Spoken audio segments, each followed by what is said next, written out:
Who was it that brought this up? Why is there so much focus on those who don't make it rather than the 68 teams that do? But here are the ones that were right there on the edge. And then, of course, Friday and Saturday happened. And Sunday, all hell broke loose. Everybody that was probably not going to make a chunk of teams that were probably not going to make the tournament won their conference tournaments to get in, and it's kind of that early glimpse of March Madness. St. John's, Rick Pitino, we're going to hear from Nikki Lattarulo. She covers St. John's for the New York Sports Network. She'll join us today. She used to work in the Waco market. Seton Hall, Providence, 3 Big East teams. Oklahoma, whose quad 1 record, they had 12 quad 1 losses.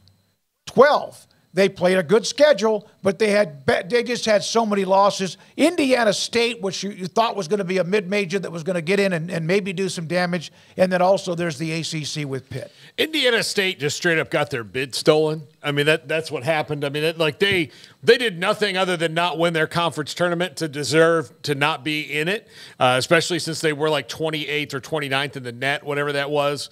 And forgive me for not having the exact number. That's a lot to remember. But they had a really good net ranking, which, of course, Rick Pitino thinks is garbage. But all these other teams do have beef to some level or another. I don't think Pitt as much. I think Oklahoma maybe not as much, but a little bit. Of course, they did play that tough conference schedule. Oklahoma would be the team, though, that if Greg Sankey's plan for expansion of the tournament happens, would get in. Not St. John's and not Indiana State. Like, those are the teams that he wants to get in. His heart's not bleeding for poor Indiana State, who didn't win their conference tournament and then got bid stolen by NC State or Oregon or Long Beach State or someone like that. That's not who he's worried about. He's worried about the fact that Oklahoma, who's going to be one of his teams next year, wouldn't get in with a stronger strength of schedule because apparently he wants a more boring first-round game, I guess. But St. John's has a little bit of a beef. The Big East has a beef for sure, I think. Yeah, I'll speak to Oklahoma. They didn't deserve it.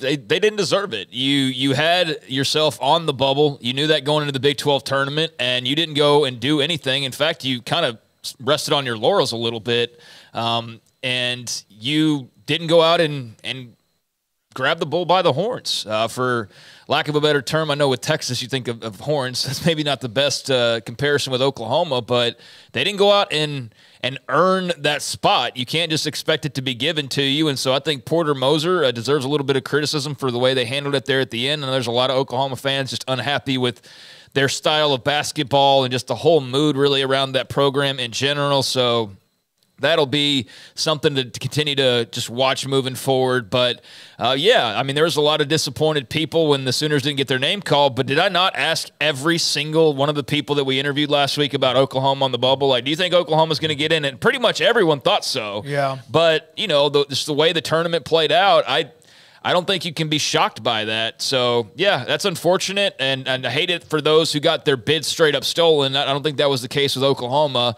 We just talked about Jeff Capel. Pitt doesn't even make the tournament, so his politicking, didn't work fully in the end. But I'm kind of with the texture there of why do we spend so much time on those that didn't make it? We're not, but we're, just pointing out who was there on that edge. Summarizing, yeah. And there's certainly some fun conversations that can be had about that field that did not make it. But I think with Oklahoma, that's one that didn't need a whole lot of justification, in my opinion. All right, speaking of Greg Sankey,